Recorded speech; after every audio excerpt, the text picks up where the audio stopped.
Iblis yang punya sifat setan itu asalnya jin yang sangat taat. Sangat taat.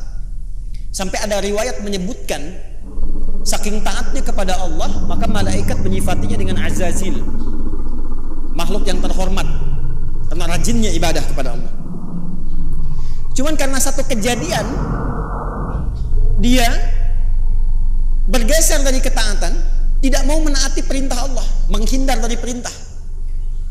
Diminta oleh Allah hormat kepada Adam, sujud hormat kepada Adam. Jadi bukan persoalan sujudnya, persoalannya ini perintahnya.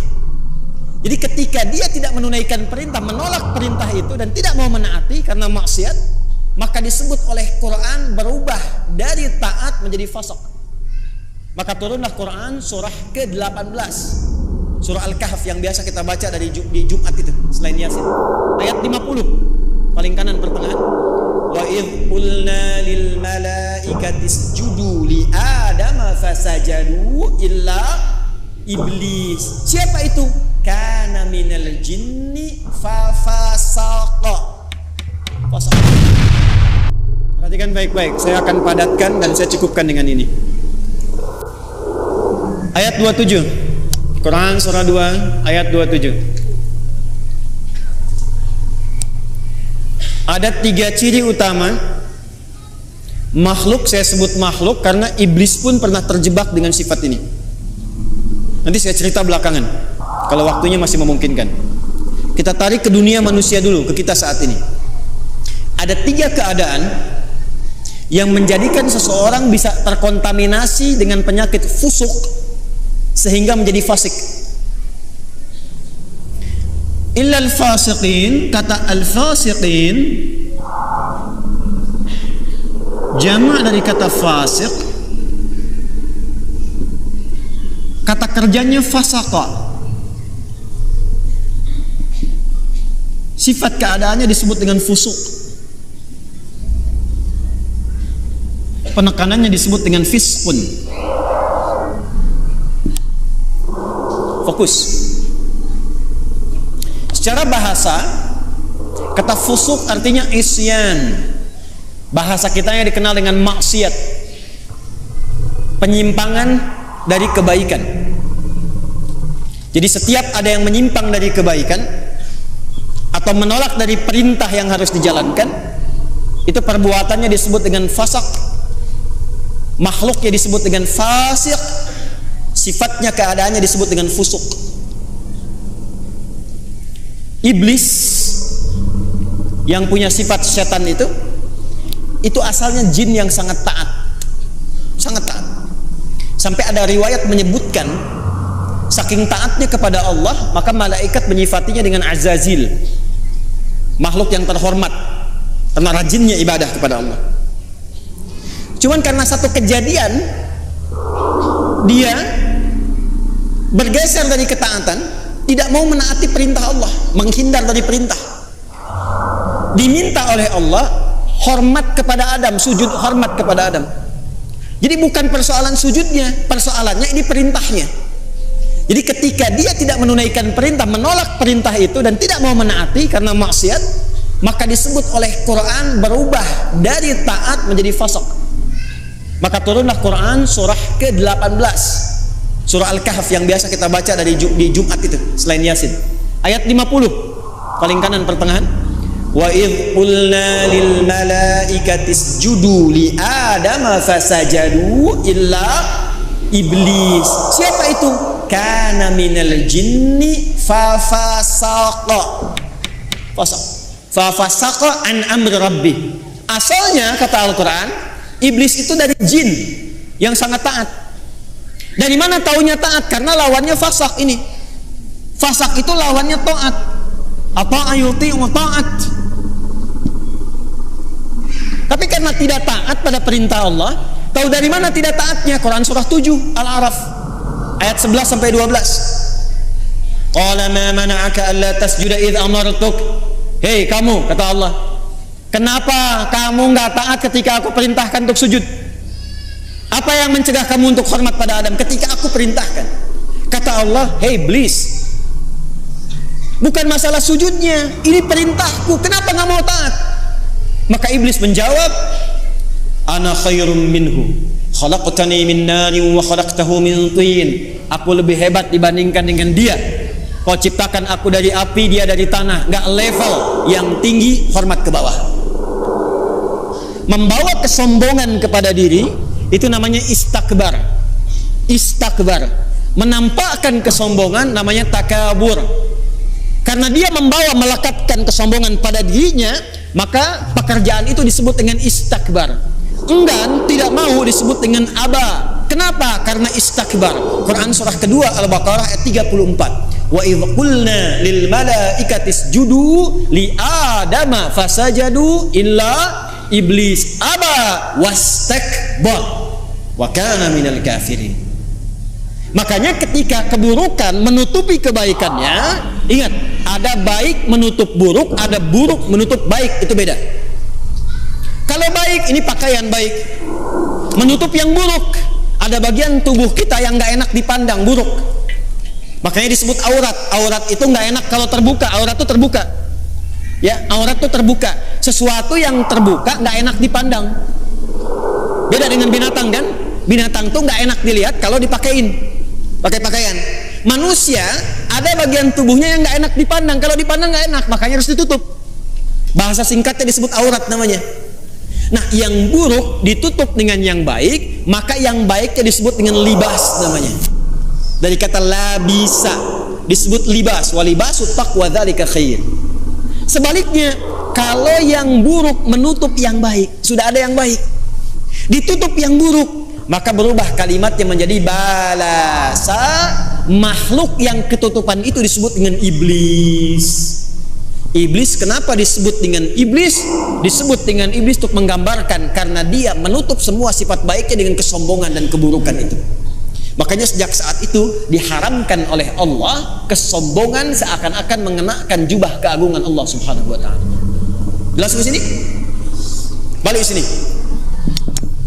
Nah, fasak itu perbuatannya, fasik itu orangnya, fasikin itu jamaknya. Secara singkat, fusuk ini sifatnya lawan dari taat, namanya maksiat. Jadi perbuatan-perbuatan maksiat yang dikerjakan oleh seseorang itu akan menutup keadaan dirinya, baik pandangan atau pendengaran bahkan lisannya, untuk bisa berinteraksi dengan Al-Quran dan menjadikannya sebagai pedoman. Contoh singkat dan cepat saja. Ini mata nih.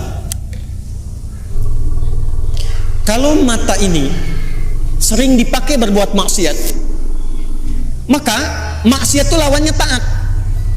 Jadi kalau maksiatnya naik, taatnya turun.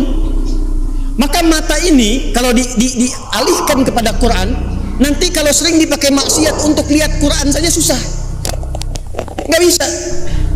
Maka alih-alih mendapatkan pedoman dari Quran, untuk lihat pun kadang-kadang nggak mampu.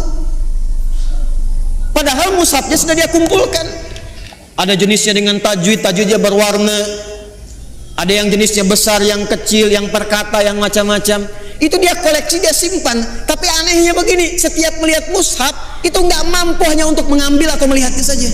Lewat lagi sampai berdebu. Baru ketika ada pengajian datang ke rumah, mama, mana mushaf kita yang ditempel itu di dinding? Ditempel di dinding. Apa tadi lihat?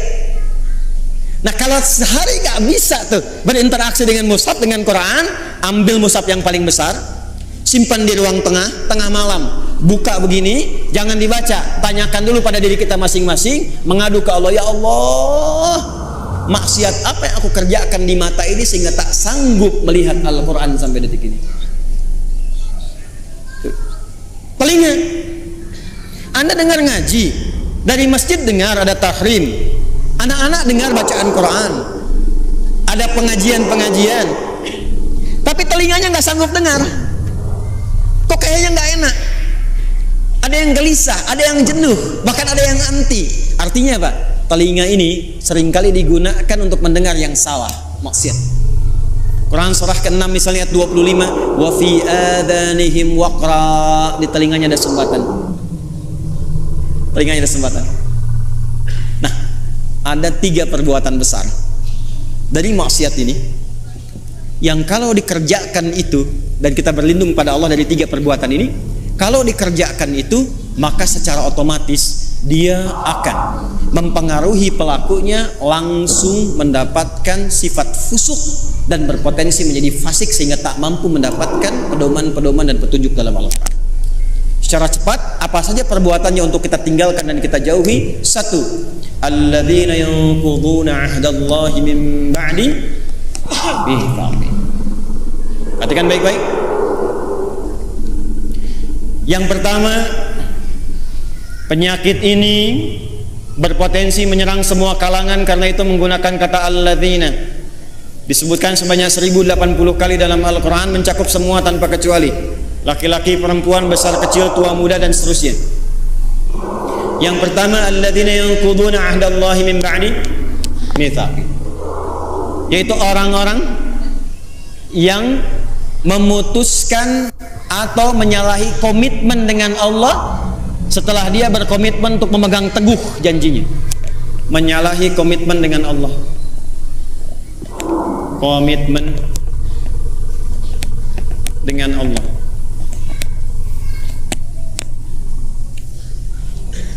Praktek langsung. Awas hati-hati, awas hati-hati. Apa komitmen pertama kita yang paling pokok dengan Allah? Komitmen pertama kita itu bahkan sebelum lahir namanya syahadat. Quran surat 7, catat ayatnya, Al-A'raf ayat 172.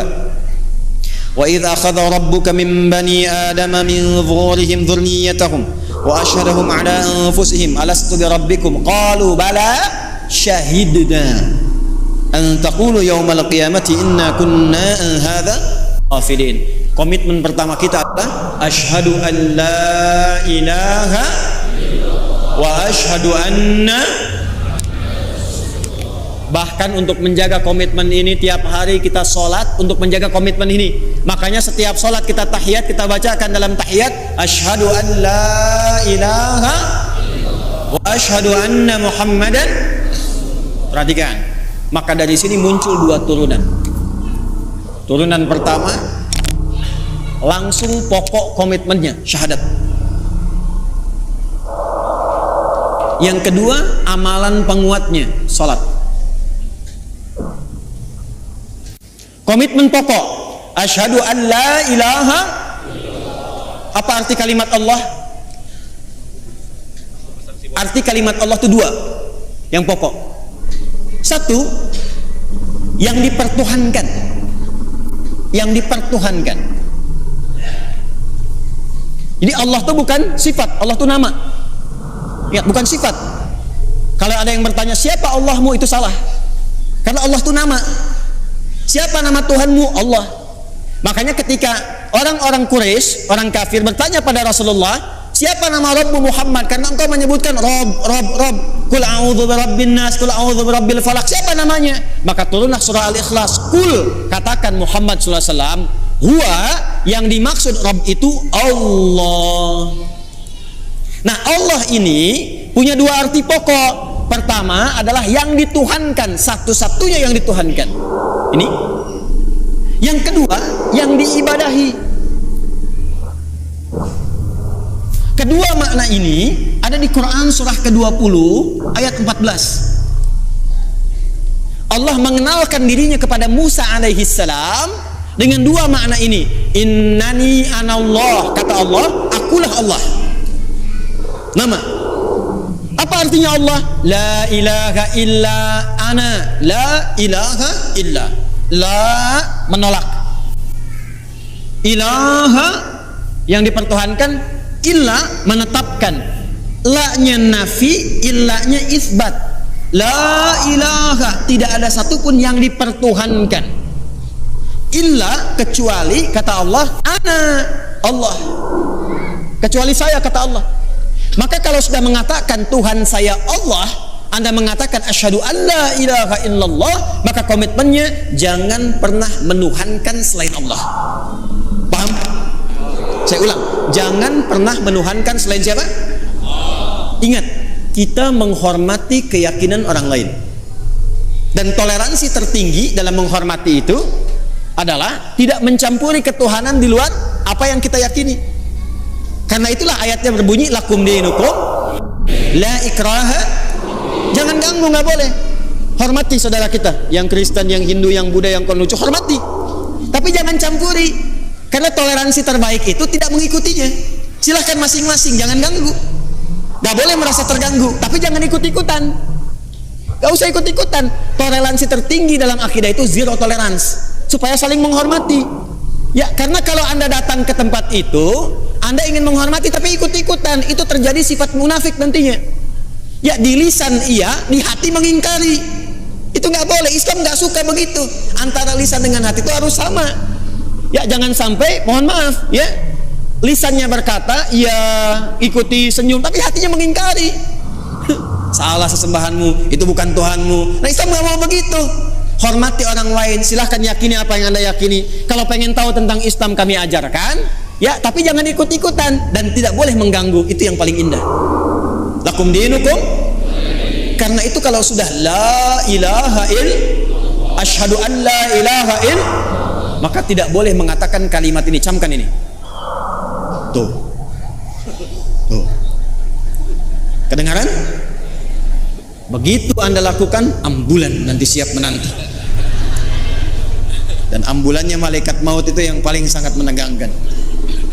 Kalau sudah mengatakan la ilaha, asyhadu an la ilaha, itu komitmen, maka tidak boleh ada kalimat ini. Camkan. Semua agama sama, menuju pada Tuhan yang sama, cuman caranya beda-beda. Maka itu sudah mulai pelanggaran terhadap komitmen. Saya yakin orang-orang yang seperti itu tidak akan pernah atau kesulitan dia mendapatkan petunjuk dari Quran. Yang ada apa? Semakin salah ngajinya, ayatnya semakin dipotong-potong. Ayat tentang menuhankan Allah dipotong, ayat tentang sholat pada akhirnya nggak sholat, ayat tentang puasa pada akhirnya nggak pada puasa. Itu yang kebablasan. Di orang-orang kalau sudah begitu, apalagi mengolok-olok ayat, pada ujung-ujungnya nggak yakin tentang Qurannya sendiri. Dan kalau di tes ngaji, ujungnya nggak bisa ngaji juga itu. Ini yang bahaya. Di orang-orang yang seringkali melanggar komitmen, pada akhirnya sulit mendapatkan petunjuk dari Al-Quran. Yang ada, Quran akan dipotong-potong sesuai dengan selera nafsunya. Jelas? Awas. Saya kalau akidah agak tegas ya. 2, sholat. Ini amalannya. Bagi Anda yang sudah asyhadu an la ilaha, maka jaga komitmen itu lewat ibadah. Maka bagian keduanya kembali ke Quran surah 20 ayat 14. Innani anallahu la ilaha illa ana fa'budni. Buktikan untuk menyembah Allah yang dipertuhankan diibadahi. Bagaimana caranya? Wa aqimis sholata lidzikri. Jaga la ilaha illallah itu lewat sholat. Makanya kalau ada orang yang sudah mulai malas sholat, itu secara otomatis akan sulit berinteraksi dengan Quran. Gak percaya silakan.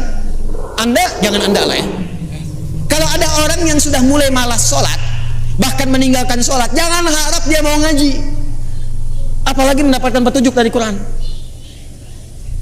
Persamaan terbaliknya, kalau Anda ingin mendapatkan banyak manfaat dari Quran, kemudian terbawa suasana kita ingin mendekat kepada Quran, menanamkan cinta pada Quran, maka persamaan terbaliknya, 1, perbanyak sholatnya. Nih, tingkatkan dari yang fardu, bukan bilangannya, ya, bukan bilangannya, tapi value-nya. Jadi bukan meningkatkan subuh 2 rakaat jadi 4, bukan. Ya. Coba lihat yang mengiringinya, ada sunnahnya tidak? Jadi kalau orang semakin banyak sholatnya, pasti semakin senang dengan Qurannya, itu udah otomatis itu. Anda kalau sudah mulai senang tahajud, senang duha, senang khatib, demi Allah saya katakan, itu Anda nggak akan lepas dengan mushaf. Pasti itu. Sudah persamaan itu. Sudah persamaan. Jelas? Nah, setelah itu nanti kalau sudah senang Quran, pindah cara ngajinya. Dari mulai belajar baca, belajar pahami, sampai keluarkan kurikulum hidup yang sesuai dengan aktivitas Anda. 1. 2. Wa yaqta'una ma amara Allah bihi ay yushal. Seringkali memutus apa yang Allah perintahkan untuk disambungkan. Memutus hubungan. memutus apa yang Allah perintahkan untuk disambung. Ini babnya banyak. Saya ulang, babnya banyak. Saya ambil contoh yang paling gampang dengan akhlak. Awas, tes nih. Dengan orang tua. Awas, jangan-jangan ngaji sekarang kelihatan nyaman, enak, baik-baik dan sebagainya, ternyata dengan orang tua belum selesai masalahnya. Orang tua dengan anak harus nyambung tidak? Harus sayang tidak? Maka kalau ada anak berbuat tidak baik kepada kedua orang tua, walaupun dia akan dipaksa untuk mengaji, jangan harap mendapatkan manfaat yang cepat dari Quran yang dia kaji itu. Mandek pasti itu. Persamaan terbaliknya, kalau Anda menginginkan anaknya ingin cepat lekat dengan Quran, maka berbuat baik pada orang tua. Persamaannya dipersamakan lagi, kalau ibu ingin anaknya dekat dengan Al-Quran, ya, maka ibu sayangi anak, perbanyak doa kepada Allah, mintakan supaya anak itu bisa lekat dengan Quran. Jadi saya ingin katakan, menyambung hubungan dengan yang Allah perintahkan disambung, dengan orang tua, dengan ibu, dengan ayah, kasih sayang yang baik, berikan perhatian, doa, itu salah satu fadilahnya mempercepat kemampuan kita untuk menangkap petunjuk dari Al-Quran. Dan itu yang dilakukan oleh ulama-ulama dulu. Ibu jangan lihat Imam Syafi'inya sekarang karya dan umatnya banyak. Kalau Anda pengen tahu Imam Syafi'i itu bisa demikian, salah satunya perjuangan ibunya yang single parent, lahir di Gaza, datang ke Mekah digendong-gendong tuh dari tawafnya sampai diajarin dan sebagainya. Jadinya seperti sekarang. Imam Ahmad bin Hanbal, ibunya single parent. Apa yang dilakukan? Musim dingin pun itu masih masak air, Bu, Pak. Diwudukan ibunya. Digendong di tempat, disimpan di majlis ulama, ngaji di situ sampai jadi bintang setelahnya. Murid Imam Syafi'i. Imam Al-Bukhari itu yang berjuang ibunya single parent, mazhabnya Syafi'i. Jadi ada persamaan antara menyambung sesuatu dengan erat dengan petunjuk dan petunjuk dari Al-Quran. Maka kalau ingin mendapatkan kemuliaan Al-Quran, dimulai dengan salah satunya apa? Minta ridho orang tua, siapa yang masih ada. Minta doa. Ibu jangan diminta, doakan anaknya. Ya, minimal ada satu di keluarga yang jadi kebanggaan di akhirat, Bu. Karena kalau dunia sementara, harus ada di keluarga Anda itu, saya, kita yang dipanggil di akhirat mewakili keluarga besar. Jadi kebanggaan. Itu loh anak-anak yang sering Anda lihat orang tuanya itu orang biasa. Ya, hartanya nggak banyak, makannya terbatas, Anda merasa kasihan. Jangan salah, mungkin yang perlu dikasihani itu Anda. Karena dia telah menciptakan, membuat sebuah sistem kehidupannya bahagia di sisi Allah. Jadi kebanggaan. Ternyata anaknya sudah hafal Quran 30 juz. Ternyata orang tuanya hafal Quran dengan 7 riwayat. Dan dia siapkan anaknya di kebanggaan di akhirat. Saat orang tua yang kadang dipandang sebelah mata di dunia itu, bahkan anaknya mampu memakaikan mahkota di kepala ibu dan ayahnya di hari kiamat. Anda ada di mana? Harus berubah cara berpikirnya. Besok itu wafat, teman-teman. Besok itu kembali. 3 yang terakhir, wa yufsiduna fil ardh. Orang yang senang merusak. Fasad. Senang merusak. Fasad itu definisinya banyak. Ya, mencuri merusak tidak? Menipu merusak tidak? Mencela merusak tidak? Jangan harap Anda ngaji, datang ke pengajian tapi senang mencela orang lain. Jangan harap mendapat petunjuk dari Quran dengan cara yang benar. Anda kerja, ngambil harta yang haram, korupsi, menipu dan sebagainya, jangan harap dekat dengan Quran. Makanya orang-orang yang korupsi itu bisa dicek deh, pasti nggak bisa ngaji. Walaupun asalnya bisa ngaji, jauh dari Quran pada akhirnya. Saya di Libya pernah satu majlis dengan salah satu tokoh yang diagungkan oleh kalangan liberal, namanya Jamal Al-Banna. Jamal Al-Banna ini dulunya itu salah satu yang sangat concern dalam hadis, hafal Quran. Tapi satu kali terjadi perubahan dalam hidupnya. Singkatnya, dia keluar ke barat. Di barat berubah pandangannya, punya interaksi yang salah, yang keliru, maka pikirannya berubah menjadi liberal. Satu kali ke Libya, ke Tripoli. Jadi kami itu punya pelajaran, salah satunya Al-Istishraq wa Tansir, gerakan-gerakan orientalis, tokohnya siapa aja. Dahsyatnya kurikulum di sana, kalau sudah belajar nanti tokohnya diundang kalau masih hidup. Jadi kita berdialog, tahu pemikirannya bagaimana. Secara singkat, masih ada videonya sampai sekarang. Gambarnya, fotonya saya masih ada. Itu begitu datang, kita duduk, sama menyimak, itu membaca yang paling ringan dalam Al-Quran yang jadi favorit Anda sekalian. Kan ada 3 surat paling favorit di muka bumi untuk setiap muslim saat ini. 3 qul terakhir kan? Ya, qul huwallah, qul a'udzu birabbil falaq, qul a'udzu birabbin. Itu baca Al-Ikhlas, qul huwallahu ahad, tertukar-tukar nggak selesai-selesai. Qul huwallahu ahad, Allahus lam yalid wa lam yakul huwallahu ahad, sampai istighfar para mufti yang ada pada saat itu. Astagfirullah, astagfirullah. Anda bisa bayangkan apa? Karena Quran yang baik tidak akan bercampur dengan yang kotor. Jadi kalau sudah mendapatkan dengan cara yang kotor, harta yang kotor, pikiran yang tidak baik, nggak akan pernah Quran jadi petunjuk dalam hidupnya. Ini. Maka kalau ingin jadi ahli Quran, jangan merusak. Anda mahasiswa jangan nyontek. Jadi mahasiswa yang jujur, bekerja yang benar, belajar yang benar, masuk kelas disiplin. Nanti kalau Anda udah jadi ahli Quran, Anda akan menikmati bagaimana Anda menuntut ilmu. Jadi senang belajar itu, nikmat, nyaman. Ya, dan potensi Anda akan muncul, menapak ke bumi, terhubung dengan Allah dengan sangat kuat. Energi potensial begitu kan? EP sama dengan M dikali G kali H kan? Energi potensial sama dengan M dikali G kali H, gitu kan? Massa kalikan gravitasi kalikan ketinggian. Anggaplah ini Anda, gravitasinya menapak bumi dengan aktivitas Anda, H-nya height, tersambung ke atas. Walaupun ini adalah mengambang yang tidak menempel, tapi potensinya ada di situ. Kalau Anda mampu memijak bumi dan menyambungkan diri Anda kepada Allah dengan kuat, maka semua potensi yang ada pada diri Anda akan keluar. Tinggal Anda rubah itu menjadi kinetik. EK sama dengan setengah M dikalikan V kuadrat. M kalikan V kuadrat. Usaha Anda nggak akan banyak lagi, cukup setengah, tapi percepatannya banyak. Kalau Anda ingin rubah jadi pekerjaan dan beraktivitas, gabungkan potensial dengan kinetik, maka dia menjadi energi mekanik. IM sama dengan EP dikalikan EK. Anda fisika belajar nggak sih? Mana yang ITB jurusan fisika? Betul nggak ini? Hah? Betul nggak? Betul kan? Tapi nanti energi itu juga bisa berubah. Mesti ada daya, mesti ada kekuatan, mesti ada waktu. Makanya rumus energi nanti berubah kan ketika masuk ke energi listrik. Ya kan? W sama dengan apa rumusnya? P dikalikan T kan? Ini dayanya, kekuatan, ikhtiarnya, waktunya terbatas. Jadi Anda mengeluarkan energi itu, ya itu terbatas waktunya sampai ajalnya tiba. Quran surah 7 ayat 34. Maka manfaatkan waktu sebaik-baiknya, tanamkan jarak dengan kuat, atur kecepatan dan manfaatkan waktu dengan baik. Maka muncullah rumus jarak S sama dengan V dikalikan T. Halo? Saya senang fisika itu. Saya masih senang belajar baca sekarang. Kalau waktu-waktu senggang saya ke toko buku. Yang saya beli itu fisika, kimia, modul-modul sekolah gitu. Saya pelajari lagi, saya lihat-lihat. Kenapa? Karena Allah mendesain alam semesta ini untuk bisa dibaca dan dikaji, dan pusat kajian itu dasarnya berupa pengetahuan. Allah menetapkan nih, kan fisika itu membaca alam kan?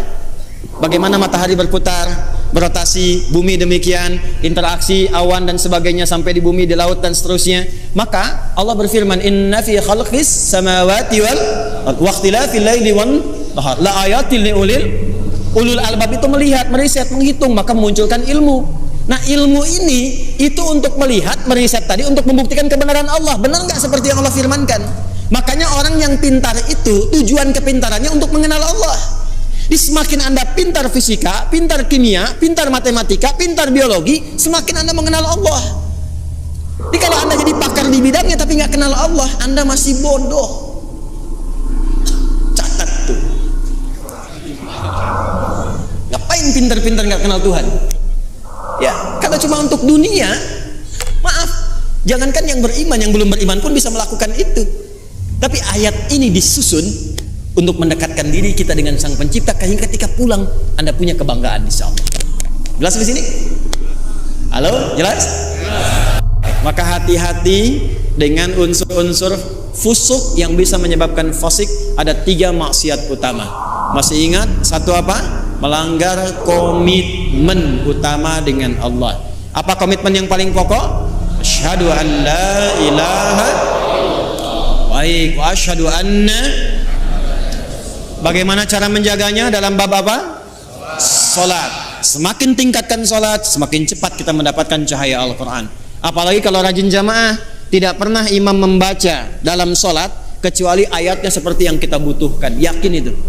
Karena imam tuh kadang begini, udah menyiapkan ayat, tapi ketika sudah takbir kadang bisa berubah ayatnya.